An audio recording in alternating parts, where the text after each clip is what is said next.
Here today, tomorrow should be a fun little weekend for the Vancouver Canucks. Connor Bedard, a lot of excitement around these parts, and everyone's favorite North Vancouver Sun returning home to play against his team. Wasn't very good, nor was his team, but I'm sure we'll have a lot to get. Yeah, Rink Wide brought to you in part by Gretabar YVR. The Canucks in the midst of this 6-game homestand. It'll wrap up on Tuesday against the Rangers. Of course, the Grey Cup on Sunday. Yep. If you're looking for a place to watch any of the games, you got to check out Gretabar YVR. So many big screens, not a bad seat in the house. You've got arcade games. The street food is terrific. Weekly drink specials as well. Greta located just minutes from both the arena and the stadium, so the location makes it easy to drop by before or after any game or event. Gretabar, the place to be, 50 West Cordova. Gretabar, let the games begin. Now, games beginning has been a bit of an issue. Now, Jonathan Lekkerimäki scored the other night to open the scoring. That was the highlight. You were lucky you missed that one. Yep.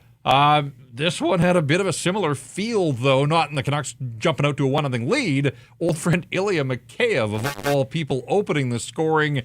Canucks just took their time sort of finding their game, and against better opponents, that's going to be an issue. You can get away with it in a game against the Blackhawks, and they did, ultimately, but a bit of a forgettable, sloppy first period of play, and in some ways, Canucks were fortunate to get out of the first down just 1-0. Like, when I look through my notes, there were chances.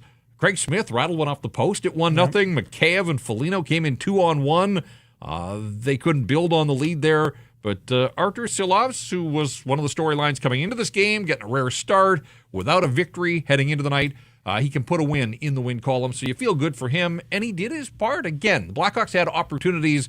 They are not a team that scores a lot of goals, but still, when you're down 1-0, you're sort of on that razor's edge. It's like you can't afford, I don't care if it's the Hawks, can't afford to fall behind 2-0 in many games in the National Hockey League. And so Silovs was there to make some saves, and ultimately he did. A rebound on the first goal, the only goal that he gives up, but otherwise shuts the door on the Blackhawks, and that has to feel good for him. He got a win in Abbotsford a week ago, but this is the big leagues. This is the NHL. Yeah. This is where he wants to be, and he delivers a victory for the Canucks. Oh, without Silovs in the first period, the Canucks don't win this hockey game. I really don't think that. Look, their breakouts weren't good. Defensively, they weren't good in the first period. I've asked you how many times on this show, Jeff, what don't you like about these Canucks games sometimes, and it's always been the start. And especially on home ice, it is the start for this team. I don't care who the opponent is. The Canucks just haven't come ready to play games at home or on home ice, and it's going to be something that needs to be addressed. I know they won this hockey game. They beat a lesser opponent that is the Chicago Blackhawks, but like you mentioned, the Oilers roll into town. You've got teams like you're going to play down to the stretch, like the Vegases, the Golden Knights, the big bad boy, the New York Rangers in a couple of nights. They're a good hockey team. You're going to need to figure this out pretty quick here, but you get the points and you move on. Lots to break down, but I did want to start with the defense and defensively this team and kind of what went wrong for this team in the first period, because there was much not to like. Broadcast was mentioning Susie Myers has been, a little bit of an adventure. I think that's an easy way to put it for a lot of these parts, but not breaking out well, no flow. 3 D-men can't make a breakout pass. That's from Red Dog on our Twitter, on our X page. But yeah, it's just, it's infuriating. And I bet you it is for the forwards too, right? If you can't break out the puck from your own end to get the forwards the puck, it leaves yourself in a lot of trouble. Well, I mean, I think the forwards have a role in this, though, because the Canucks seem to want to just jam the puck up the wall. Nobody's there. And if forwards aren't in position or they don't win the board battles that Rick Tocchet bangs the drum about all the time, then they're part of the problem, too. Yeah, I mean, look, we've seen that this team just doesn't look in sync on so many nights here. They haven't found the good stuff. They had it. Los Angeles was probably the best, most complete victory of the season. They were pretty good against a tired Calgary team the other night and deserved the victory there. And obviously against Chicago, it was a matter of time. Like, they got better, and we're sitting here talking about things that have gone wrong. They win the hockey game 4-1. Yep. They're 9-4-3 on the season. So just let's get the record out there. The second period was what you wanted to see. You just would like to have seen it earlier in the hockey game, but they outshoot the Hawks 17-8, and sometimes it is just a matter of bounces. And Petey gets one. His 5th of the season on the power play, ties this game at 1. But back to your point about just overall team defense. And look, Eric Ramstrom had a nice night in the end. We'll talk more about him as we go here. But, he's got to do a better job on Nick Foligno in a one-on-one situation. But even before Foligno gets the puck in full flight, like, how in the world is a guy, I mean, I got to even check the game notes. Nolan Allen is his name. Nolan Allen has played 14 NHL games now. How's he able to throw a 75-foot pass right up the gut to Foligno in full flight? Like, Rick Tocchet's always, he's always talking about, cutting off the ice and the guts of the ice and all that kind of stuff. So, anybody in the NHL in a full flight, like, that's going to be tough for a defenseman. Foligno gets a step on Brandstrom. Silovs makes that save. Loose puck. Noah Juleson sort of spinning around, loses his man. And then again, of all people, it's Ilya Mikheyev. Basically, in a calendar year, if the guy had scored one goal at Rogers Arena. Yep. Doubles his output, this time as the visitor, opens the scoring. His second goal of the season, first that wasn't an empty netter. His only goal prior to this one was an empty net goal for the Blackhawks. He was benched. He was healthy scratch the last couple of games. He played and Taylor Hall didn't. So just think about that sentence. And Pat Maroon did too. And Pat Maroon played as well. But yeah, I mean, so even, whether it's the top pair or the second pair is the one that's sort of been under the microscope and under the gun. But even that third pair, and tonight it was Juleson and Brandstrom, as Vinny Desharnais tweaked something the other night. But yeah, these breakdowns, just seeing too many of them for the Vancouver Canucks. Now, as we sort of switch our focus to some of the things that the Canucks did well here, Brandstrom, and you don't think of Eric Brandstrom throwing the body, but the big open ice hit, we saw Quinn Hughes on the receiving end the other night from Siplikov of the Islanders. This time it was Brandstrom stepping up on Lucas Reichel and absolutely takes the body. That got a big reaction out of the fans that were in attendance there. Give the Canucks a little bit of life and some juice, as the coach always talks about. So, yeah, I mean, some don't have to be the biggest guy on the ice. You see an opportunity, you got to take it, and Brandstrom certainly did in that instance. Yeah, I mean, like you just mentioned, you don't have to be the biggest guy. You take your hits when they are. There wasn't a dirty hit at all. He saw a guy, and he made a play, and I think it was good. Get involved, right? I think when Rick Tocchet talked about his team kind of being a little bit shy, one team being a little bit hesitant, needed to be a little bit harder, he said everything but his team being soft. Right. And you don't like hearing it from your coach. The coach never wants to say it, never wants to call a professional athlete, especially NHLers, soft. But he was insinuating that because his team was that on Wednesday. Fast forward into this game, Jeff, the first period, maybe a little bit of that as well. But you enter in the second, they started to play to their structure. They had, guys making plays, making hits, and kind of leading to the win. So you saw what the message was. It took a lot of while to get there, but in the end, they finally did against an opponent that they should handily beat. Yeah, I don't think he has to apologize to the paying customers after this one, but you're right. He said his team played light repeatedly the other night, and you're right. I think that was his way of not calling them soft. Yep, exactly. Talk around it, if you will, and that's what he did. Again, I think he'll like the second period. Canucks dominated there. They got the bounce and the power play goal. Pettersson up to 5 on the season, so for all the angst in the market, Elias Pettersson starting to come along now. Goals in 4 of his last 6, and he's one off the team lead in the goal department. Now, you can take that a couple of ways. One is that he is starting to look a little more like himself of late. The other is that the team lead of 6 isn't exactly a gaudy total when there are guys around the league that have twice that many goals. So, Canucks pad the stats late in the hockey game. 2 empty net goals. Really, this was a 2-1 game into the late stages. But again, I thought in the third period where we talked about breakdowns defensively and giving up chances, Canucks didn't do an awful lot of that in the third period. I thought they were better there.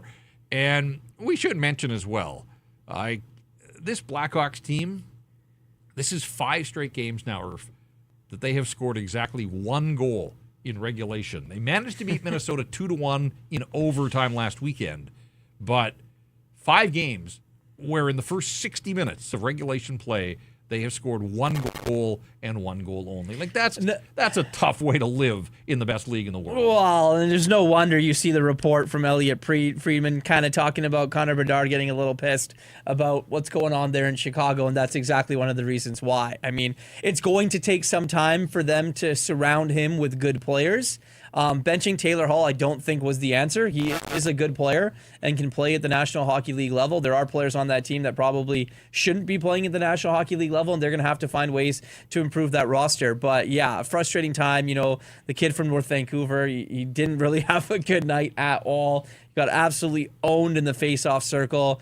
The best part about his night was just probably being able to have his family and friends in attendance, to be completely fair and honest in that. But yeah, not a good night for Connor Bedard at all.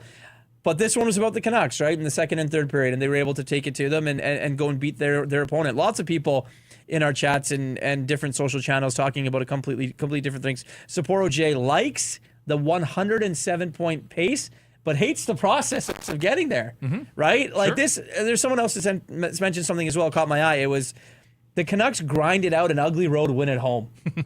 And that's kind of what it feels like if you look at it, Jeff. Yeah, a little bit. And look, we talked about the record at 9-4-3. 2 of the wins now against the Blackhawks, wins against the Sharks and the Ducks. That almost makes up half of their win total. So keep that in mind that, at some point they will see the Jets, although the Jets have been thumped here in back-to-back games down in the state of Florida, coming back down to earth a little bit. But, they're going to see the Jets. They're going to see Vegas. They're going to see Dallas. They'll see the Rangers on Tuesday. And we know that in the games against teams that we think are going to be there in the playoffs and hoping for long playoff runs, it's been a struggle. Carolina, New Jersey, Edmonton of late. So, something to build on, a bit of a bounce back, although it was a slow build, as we said. This was not a perfect game for the Vancouver Canucks, but in the end, they do enough. They beat the Blackhawks by a score of 4-1 with 2 empty netters.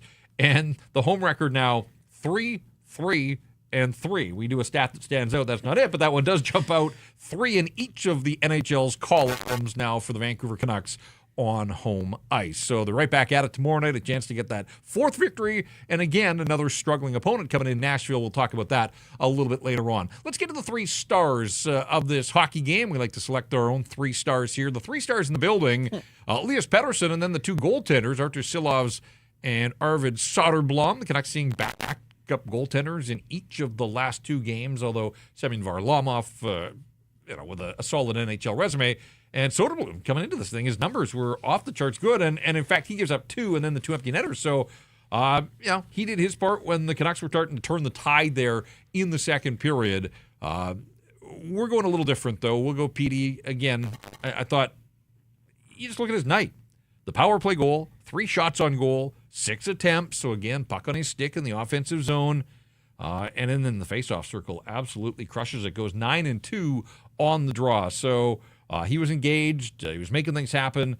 And I really liked what I saw from that new look line with DeBrusk on one side and Kiefer Sherwood getting the promotion. That line controls 79.3% of shot attempts at 5-on-5. So almost running 80% Corsi 4. And the shots on goal, 7-2. And they scored. I mean, the Brandstrom goal, it's that line that's out there. Sherwood and DeBrusk get the assist. Pettersson in front of the net, where he's done a lot of good work already this season. So we'll go Petey with the first star. Brandstrom, the game winner, the big hit as well. He gets the second star, and why not? We'll have a little fun. It was hard to find a Blackhawk Soderblom probably deserves an honorable mention, but we went with the familiar face of Ilya Mikheyev going to the net and banging home that loose puck to open the scoring. I don't think he'll get many of the 3-star nods throughout the season, so a little parting gift as he leaves town. Yeah, when you saw that little biscuit, that little cookie right there, just in the open cage, you knew that must have probably cookies. Felt good for him. Exactly, I like cookies. But, I have no problem with the other 2. I think the way that Elias Pettersson's game has emerged lately has been something to make note of. What is it, 4th goal in 6 games? Yeah. The 2 of the last 4 have been on the power play. So you mentioned the 6 attempts. The puck is on his stick at opportune times. He's controlling it. He's playing a little bit heavier. He's throwing some more hits. He's making those smart plays. He's not as hesitant on the puck.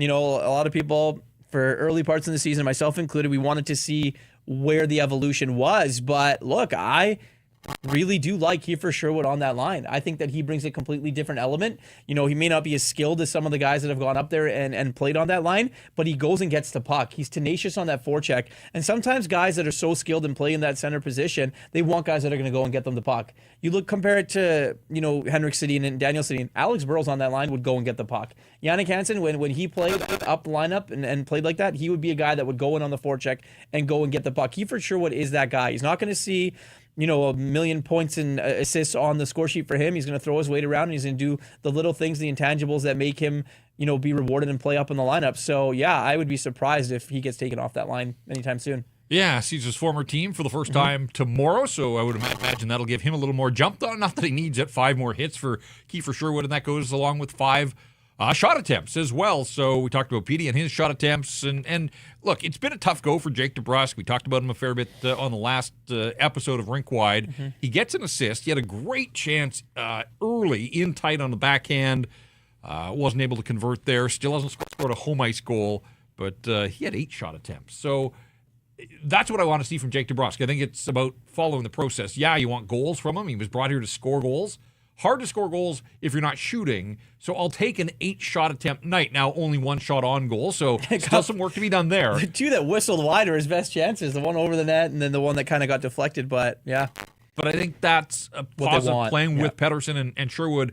Again, they spent the whole night in the offensive zone. They'll see better teams than the Blackhawks. I'm not sure that the Predators are one of them, so it is a chance certainly to build on what they accomplished in this hockey game, and we'll see what they can do against Nashville on Sunday night. And, of course, we'll be right back at it with the post-game show after that one as well. When we look at this night in its totality, again, a 2-1 hockey game, it's 1-1 going to the third period, and then Brandstrom scores 4.5 minutes in. So at 2-1, the Canucks have their first lead of the night. Then they got a power play. They scored on their first power play, the Pettersson bounce. Didn't do anything with the second power play, but they get their third power play of the night in the third period. Still waiting to see the Canucks put the hammer down with the man advantage. Like, this felt like the kind of game they could have done and dusted the Blackhawks if they could have scored a second power play goal in this game. So, look, they got one. That's good, but there are opportunities. And it felt like one in the third period that was begging for a power play goal, and power play in the third period. I didn't really do anything with that one opportunity. So still a work in progress here. There are going to be games along the way, though, where they have to look decisive, and they just need a power. You got to dig in and find a way to score on the power play. I kind of felt like that third period was an opportunity that got away from them. Yeah, well, I mean, one of your best power play guys isn't even in the lineup, right? 16 power play goals last year for Brock Besser, not being in that area. And Connor Garland, the shot doesn't scare anybody. Like the fake slap, it really doesn't. So teams are going to give him that all day long. Yes, I know he scored on a wrist shot that looked really nice, but that clapper from the top of the circle, no one's falling for that. And especially some of these NHL defensemen, they're going to give him that all day long. So it's different. It's different looks, right? Is it a different person in front? Is it JT Miller in a different spot? Quinn Hughes, we obviously know, is going to quarterback and let him do whatever he wants to do. Is it the focal point getting Elias Pettersson that shot, which is kind of what I think it should be, right? I mean, I know everything runs through Quinn Hughes and then it goes through JT Miller, but the focal point, in my opinion, should be to try and get Elias Pettersson a shot, to try and get your best player, or one of your best players who has probably the hardest shot on the team, that shot. Now, it's been there and it has been coming, so we'll definitely see what happens. But you're right, Jeff. At some point down the road, special teams is going to have to win them hockey games, right? You're going to go up against teams that are going to beat you 5-on-5, and you're going to be given that one chance, and you need to bury it. I thought there was some rotation on the power play. Yep. It didn't result. Obviously, the Pettersson goal was a fortunate bounce off Connor Murphy. Again, I think the power play is at its best when it's not static, when guys are moving, and I did see some of that. Pettersson and Miller switching off. Obviously, JT wants to be the guy with the puck on his stick over on the half wall, and now that they've got Johnny, as Rick Tockett's calling him, because he's kind of given up trying to even say Lecker-Mackey, got Johnny in the middle on the bumper, and we saw him with an opportunity the other night, and there was one there in the second period. The puck came to the interior, and he let it fly, and that's what the Canucks want to see. That's what the fans want to see. Didn't score, so doesn't back up the goal the other night with a second one, but it probably won't be long before he puts another puck in the net. That was his only shot on goal. So as a volume shooter, I still want to see more from Lecker-Mackey. I want to see them work the puck to him. You saw what happened the other night, 2.5 minutes into the hockey game, put it in his wheelhouse, and he can score from places on the ice that a lot of guys can't. So, it was fine, and he gets to be a part of a win for the first time in the National Hockey League, so he'll take that. I guess he was the other night against Calgary, right? That was his, so he's already experienced a victory. But as a volume shooter, just want to see the puck in his wheelhouse a little more than we saw on a night like tonight. Yeah, and I guess it's players that he's playing with as well. Maybe as a shoot-first guy in the American Hockey League, He's trying to get through situations where he doesn't look to pass to the guy that he knows has scored in the NHL. Maybe it is just getting over that hump and getting that experience. With that will come, and you hope to see it, sooner rather than later. Joker Smile in our YouTube channel says, boys, what are your thoughts on Quinn as a top 5 player in the league? By analytics, he's the best player on the ice every single night. We talk about Quinn Hughes way too much, but it's for good reason, because it's always good things. Very rarely Quinn Hughes has an off night, and I think that's one of the things that makes him so elite. Yeah, and he was good. Yep.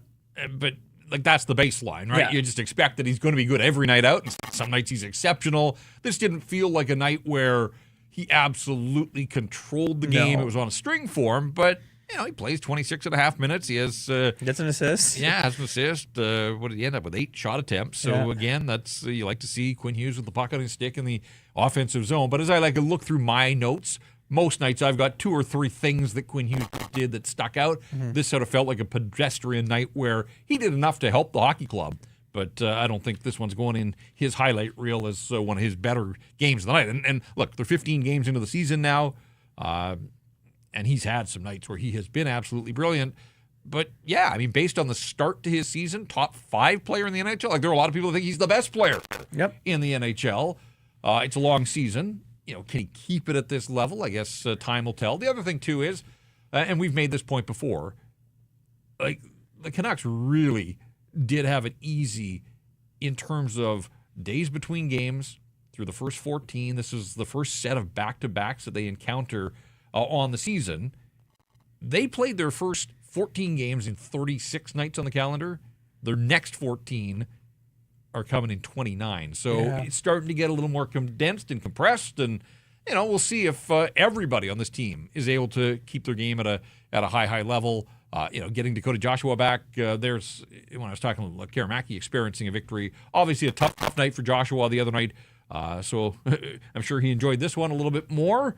Hockey Fights Cancer Night will take on a new meaning for him and others. And that's tomorrow night at Rogers Arena. So you'll hear a whole lot more about that during and through the game on Sunday. He's still back with Garland and Bluger, a bit of a new look, sort of that familiar comfort blanket, if you will. Still waiting for Dakota Joshua to really find his rhythm. I don't think... I think it's going to take some time. Yeah, sure. Yeah, for sure. Yeah, I'll give him a pass. Give the guy all the time he needs. I just, that there's more there, and that's the encouraging part for him and the hockey club. I don't think he's really left much of an impression on either of these first 2 games back. No, I agree. There's another player I wanted to bring up because it's interesting. A lot of people in our different social spaces are commenting on how they liked his game, but they don't really know where his game's at sometimes, and that's Danton Heinen. Yeah, drop down to the 4th line. Where are we on Danton Heinen? I think that's the biggest thing. Yeah, I'm not expecting huge offensive numbers from him. Yep. Had the 2 goals in Chicago. Scored 21 seconds to that game at United Center. As the Canucks move these pieces around without Brock Besser, Kiefer Sherwood gets promoted, but then somebody's going to have to drop. Dakota Joshua's back. We've talked about the fact that now there's going to be some battles. Options are never a bad thing if you're a head coach, but Danton Heinen found himself playing with Atu Ratu and Nils Höglander. Ratu's had a couple of tough games. I thought this was a better game again against, we'll keep saying it, and context matters here. It's against the Blackhawks. Yep. But Ratu on the night, 11 and a half minutes, couple of shots, 7-1 in the faceoff circle. So, as long as he's doing that, there's probably a place as the 4th line center for Atu Ratu. It's going to be a rotating cast, I would imagine. Yeah, you want a little bit more from Danton Heinen. I guess you want defensive responsibility. Certainly there's penalty killing utility. And that gets overlooked sometimes. I think, what's he doing? He hasn't scored in a while. What's he got? 3 goals on the season now, I think, for Danton Heinen. His last one came sort of in garbage time down in Anaheim. So, he got the 2 against Chicago and 1 against the Ducks. I'd like to see him score against some better teams in the National Hockey League. But like you just mentioned, he's not here for offense, but I agree. You can't just feast on at the end of the year. You can't. Well, he scored against the Blackhawks, the Sharks, and the Ducks. I do need a little bit more from Danton Heinen, but no, I thought that line, spent most of the night in the offensive zone. I thought they had some chances as I looked through my notes. Danton Heinen was set up by Quinn Hughes early in the hockey game for a pretty good look. Didn't happen there, but yeah, I mean, I don't think he's ever going to be a player that, you leave the rink and think, man, hands down, best player on the ice. That's not really who he is. He's a supporting cast guy on a team, but I think he's got a role to play. I'd like to see him a little more noticeable on a few more nights. Yeah, I don't think he's going to dangle and cha-cha-cha around players left, right, and center here and, score highlight reel goals. But I think the versatility is one of the reasons why the Canucks were excited to bring him in. Yeah, absolutely. You can play up the lineup when they need him, and they know he's going to be responsible both ends of the puck every single time. So I think that that's one of the things they're going to see. But, yeah, he wasn't bad, and I think that, for him, as long as he's not on the wrong end of the plus-minus a lot, not on the ice when the other team scores, I think he's doing things right. I see Rick Tocchet being quoted, was asked a question about the PD chance, and we should mention that because he scored his goal. And the people, look, for all the angst in the market about his slow start, people want to see this guy succeed. The team's committed to him. He's the highest paid player. They need him to have success. And as we said, it's coming along now, 4 goals in 6. And, on a Saturday night, people didn't have a whole lot to cheer about in the first period, but they had the Let's Go PD chant going. And Rick Tocchet said, I think anybody, when the fans chant your name, it inspires you. I think Petey, when he hears that, it should make him want to go harder and harder. That's great when the fans do that for our guys. That's home ice advantage, right? Getting behind their guy and supporting Elias Pettersson. Obviously, JT Miller's heard his name chanted as well. JT becoming the empty net merchant these days. His only goals in the last 9 games in Los Angeles and here, empty netters. So he really liked that drill that Rick Tocchet had. I guess the road. So. Yeah, took that one to heart. When we talk about guys that need to do a little bit more, like I'm never going to question JT's effort, but we know what he means to this group. He can't just be scoring empty net goals for the Vancouver Canucks, but a 2-point night, kind of a quiet 2-point night. He had the first assist on the Pettersson goal, and then he scores the empty netter. And Miller joins Pius Suter and Brock Besser at 6 goals on the season, so a 3-way tie for the team lead, and then Elias Pettersson is up to 5. Let's get to the stat that stands out, Irv, because this one, and it was mentioned on the broadcast with Shorty and Ray, but I think this is important for a team that, when we talk about Besser's out, and Miller's not going at 100% right now, and it's been a slow build for Elias Pettersson, early in the year, all that depth scoring, right? Sherwood and Bluger and Danton Heinen with his 2-goal game, and, that was great. Like, Höglander had a couple of goals early as well. Now we're seeing the defense chip in, and it's not just Quinn Hughes, but the stat that stands out is the Canucks have a goal from a defenseman in 5 consecutive games. It was Hughes in Los Angeles. It was Hronek off the rush against the Edmonton Oilers to kick off the homestand. Brandstrom scored against Calgary. Tyler Myers with a late goal the other night against the Islanders. And here tonight, it's Brandstrom again. His second of the season from Sherwood and DeBrusque. 4:25 of the third period. Gave them a 2-1 lead. 4-1's your final. So that turns out to be the game winner. Teams will take any and all contributions they get from the defenseman. Right now, Canucks defenders. And I think that's part of it as well. It's not Quinn Hughes has 4 of these 5 goals. It's that they're starting to spread the scoring a little bit from the guys on the blue line. First career game-winning goal for Erik Brandstrom as well. But yeah, I think contributions, if they're not coming from the top 6 or from Quinn Hughes, you're going to need to get them. This is how you win hockey games. This is how you go deep into playoffs. We aren't even in the dog days of the NHL season yet. No. So you're lucky you're getting these contributions from your defensemen.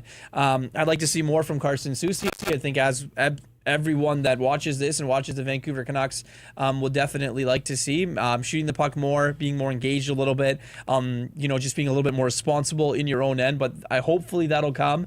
A lot of other people with a lot of stuff to say as well. Danny asking, when do we think Silovs will get his next start? I'm thinking it's going to be on the road trip tomorrow, and then Lankinen against the Preds, Lankinen against the Rangers. And then the Canucks are out on the road. They've got a back-to-back on the road trip as well. You've got Pittsburgh, you've got Buffalo on that trip. Boston's not going particularly well. There's some opportunities, and he'll play at some point on that road trip. But I mean, as long as he stays healthy here, Lankinen to wrap up the homestand and against the Predators, and then the Rangers, and see where it goes from there. The stat that stands out, by the way, a presentation of White Spot. And at White Spot, they are all about enjoying great, comforting food and spending quality time with loved ones. With the new comfort menu, White Spot's focusing on cozy, satisfying flavors that are perfect to enjoy with family. Available now and developed by the White Spot culinary team, the comfort menu is filled with warm, indulgent dishes designed to make you feel right at home. The new menu features mouthwatering new additions like mini Yorkies, the braised beef burger, home-style pot roast, and backed by popular demand, it's the iconic chicken pot pie. Bring your family to White Spot for a delicious meal perfect for the season. Visit your local White Spot today. Defenseman scoring a stat that stands out. So is this one. Canucks have absolutely owned the Blackhawks over 3 years now. 9 straight victories. And again, the Hawks have been bad. So bad that they got Connor Bedard first overall. They're likely to get another very high pick in this year's draft. At some point, they have to break the cycle and start to build around some of these young players. But 9 straight victories, and beyond that, 12 of the last 13 head-to-head matchups have gone in the Canucks' favor. So they're 2-0 now against the Chicago Blackhawks this season, but 9 straight W's. Can they get it to double digits? The Hawks are back here in March. That'll be the third and final meeting of the season. I think that the Chicago Blackhawks are going to be a bad team for a few more years. I think you're going to have a lot of pain before you start winning again, and you have to build again. You know, they got Taves, they got Kane, and then they ended up building around those guys, adding guys like Marian Hossa, Dustin Byfuglien, you know, Seabrook and Keith, and then they ended up winning all those Stanley Cups. Canucks fans definitely know that. It's going to take a lot of time for that Chicago Blackhawk team. You look at this Canucks team, they're built or building to try and win now. Right? Well, the way that this team is assembled, they have their superstar. They're hopefully going to get their superstar goalie back at some time. You have an elite Norris Trophy winning defenseman. You have a guy that's put in 100 or scored 40 goals on the season. You have another guy that's put up 102 points. Like, your team is there. You've got the depth pieces. Maybe you'll go and add at some point here, you know, at the deadline or even before that. But the comparison of the two teams, Canucks are in win now mode and the Blackhawks are far cry from that. Yeah, and it's only going to get tougher. Seth Jones, they only have 3 guys in double digits in scoring this season. Seth Jones, the defenseman, is one of them. He's on IR now. Leads the NHL in ice time per game. So that's how much they lean on Seth Jones. Say what you want about Seth Jones as a player. In this Blackhawks build, he's an important piece. Plays a ton. And they put him on IR with a foot injury. So he didn't play tonight. They had to fill those 25 and a half minutes. Taylor Hall, we talked about that decision. We'll see if it's won and get him back in there. Message sent. Not really sure. Luke Richardson didn't get into great details about why, other than Taylor Hall wasn't happy to be a healthy scratch, understandably so. And we talked about the offensive struggles for that Chicago Blackhawks hockey club. Part of that is Connor Bedard has hit really maybe his first offensive rut in the National Hockey League. Rookie of the Year. Last year, suffered the broken jaw that kept him out of the lineup when they came through Vancouver once last year. So this was his first game at Rogers Arena in the National Hockey League. But we talked about it being a forgettable night for him. 16 minutes and 48 seconds. It wasn't good. 1 shot on goal. Whiffs on the puck on the breakout on the empty netter that turns into the JT 3-1 goal. And 0 in the faceoff circle. If you're going to be a center in the National Hockey League, you got to win draws. Or if he went 0-8 in the circle tonight, so it's hard to do. Yeah, I know that, you know, JT Miller's a pretty good faceoff guy. Elias Pettersson obviously owns in the faceoff circle as well in his own right, but got to win at least one. And then they were talking. I know there's some panels that were talking about maybe Luke Richardson wanting to move Bedard to the wing. I don't think that they're going to do that to try and put him. His best position is center. He's just going to have to figure it out on his own. As I look now, they've revised the numbers. Okay. He did win a faceoff. Oh, he won 1. They gave him 1. 1 for 9. So 1 win and 8 losses. I'm just looking at the faceoff summary here. His win came against Elias Pettersson, but he went 1 for 4 against PD, 0 for 3 against JT, and then lost draws to both Teddy Bluger and Atu Ratu. So he faced all 4 Canucks centers and did not fare particularly well. So he's got 9 without a goal now. He's picked up some points along the way, but you know, that's got to be frustrating for him. This is a guy that has just absolutely crushed it at every level and did, you know, in his first year in the National Hockey League as an 18-year-old. He's 19 now. He doesn't turn 20 until the summer. But I'm sure he expects more from himself, and the Blackhawks obviously need a little bit more. Hasn't scored since a game in Dallas almost 3 weeks ago now. So probably overdue, but did not look particularly dangerous in his first game at Rogers Arena in the National Hockey League. Elias Pettersson, speaking to the media, was asked a question. So there's good response from their game against the Islanders. But now we've got to make it 2 games in a row. And I think that's been their biggest thing, especially on home ice. So let me ask you, Jeff, back to the draw. There's no back to the drawing board. You just go play. Yeah. Like, you're playing an inferior opponent again that you should beat. You're on home ice. You're going home. You're probably going to be in your bed by 11 o'clock. Like, you know what I mean? Like, you have all of the opportunity to go and do that. And you get Lankinen probably starting. So you're better of the 2 goaltenders is there. So really for this team, there's no excuse to come out jumping as well. It's not a 5 o'clock start like it was going to be. Yep. It's now a 7 o'clock start. So. Yeah, Grey Cup Sunday, obviously, and there are road closures in effect. Yes. It's going to be a bit of a zoo and a gong show to get down around Rogers Arena. Grey Cup on across the street, so just the sheer volume of people, but with the road closures, make sure if you've got tickets to the Canucks game, figure out how you're going to get around, or take SkyTrain, walk if you can, ride a bike, I don't know. It's going to be a circus down there. As for the opponent tomorrow night, we said we'd talk a little bit about the Preds. Preds got shut out in Calgary on Friday, 2-0. Third time in 18 games that they've been held off the score sheet. So they've already been shut out 3 times. They've got 1 road win on the season. They have managed a league-low 13 goals away from home, Nashville has. So they don't score, they don't win. It sounds like the Blackhawks again here. They've dropped the first 3 games of a 5-game trip that wraps up in Seattle early next week. And they come in here with 1 win in their last 7 games overall. The struggles continue. Stamkos, he's got 4 goals. He has 2 points, 5 on 5. Yeah, but some of his 4 goals come in like garbage time when the game's already over. Yeah, and so it's been a real struggle. Like, it's a playoff matchup or rematch, and maybe that'll get the Predators fired up. Who knows? Something's got to give. The biggest guy for their team in that matchup now plays for the Canucks. I guess one of the crazy things here is that for all of these offensive struggles, the Preds are the best penalty-killing team in the National Hockey League. So that just doesn't sort of reconcile that they can't win. Usually it's special teams, and teams are feasting on their penalty kills at 92.1%. Crazy. It's just crushing it. They've given up 5 power play goals all season, and 2 came in a game against Florida. So you do some simple math there.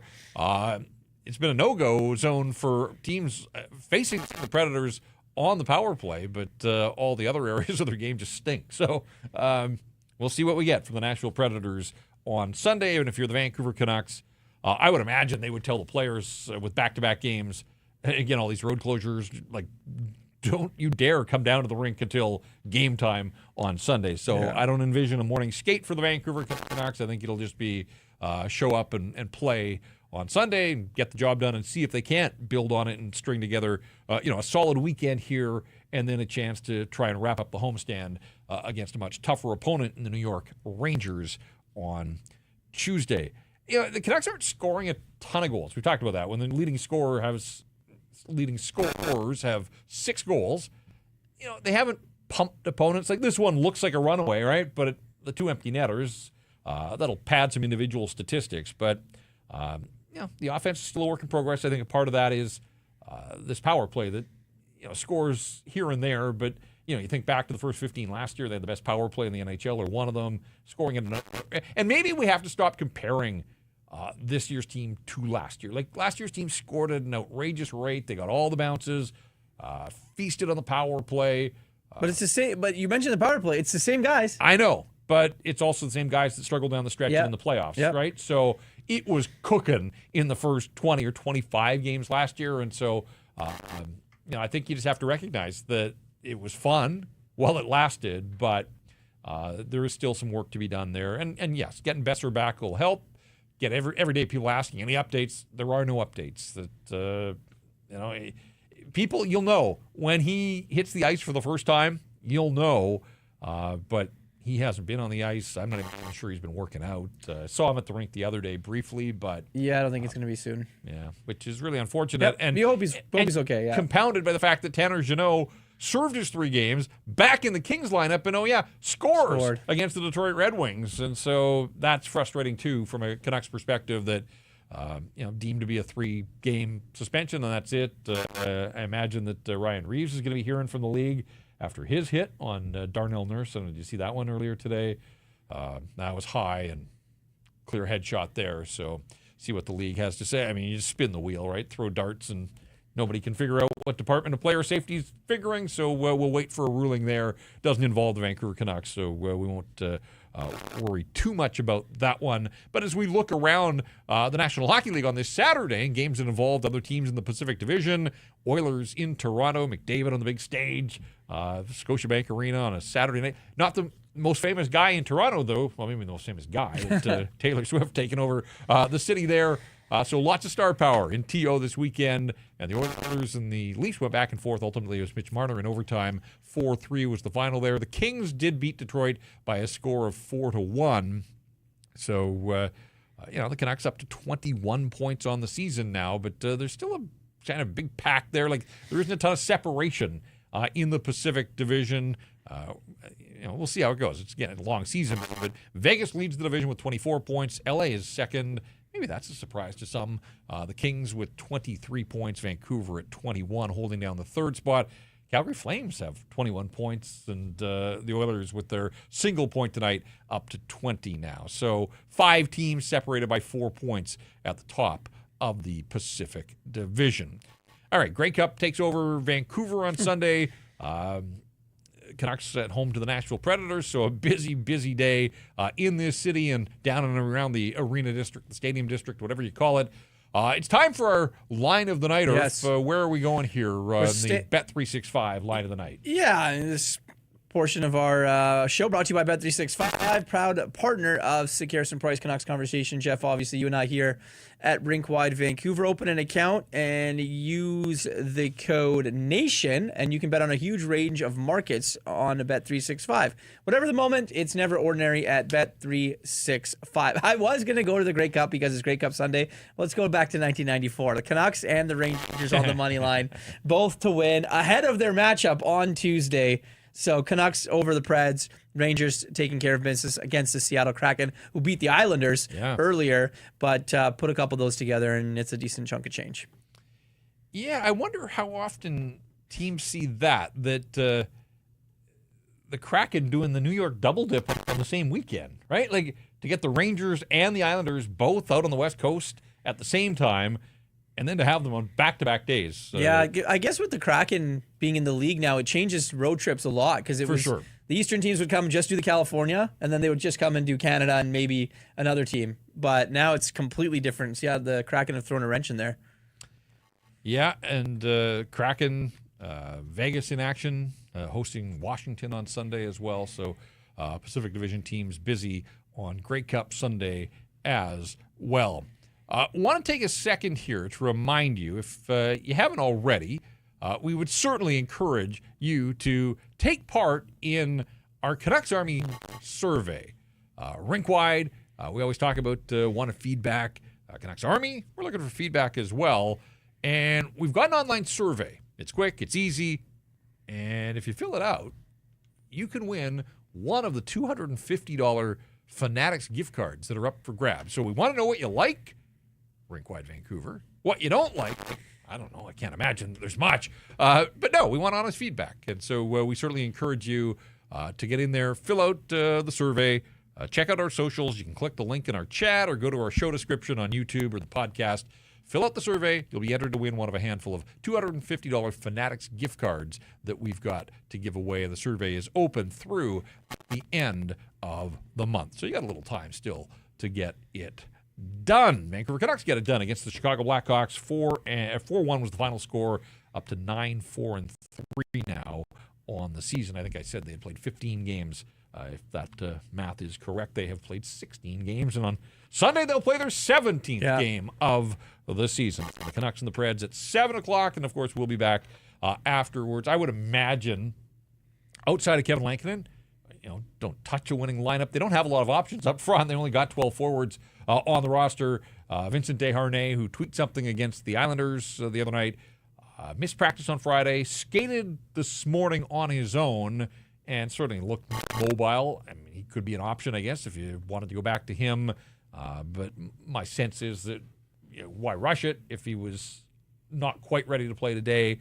I'm not sure that he's going to be ready for Sunday, so come back with the same 18 skaters in front of Kevin Lankinen and take your best shot at backing up this win with another one on Sunday. Absolutely. All right. Well, I think that's going to do it for us here at Rink Wide on this Saturday night. We'll sit back, we'll watch a little Grey Cup, and then we'll watch the Canucks and the Preds, and we'll be back to do it all again. And we hope that you will join us as well. Hey, before we run, big shout out to Karn. Karn's from Kamloops, by the way. Yes. We had a good chat about that after the last episode. But Karn flying solo behind the scenes here and was put in a bit of a spot. Had some technical difficulties. He had the fire extinguisher out. Got us on. We're looking good. We're sounding good. And we thank him, and we owe him some gratitude for making sure that the live stream got up and running here today. So we'll be back to do it again tomorrow. Now it's old hat for him. Tomorrow will be perfect. I can't imagine that there'll be issues. He's got all the answers. And we'll see if the Canucks have answers for the Nashville Predators. But again, thanks for spending a little bit of your Saturday night.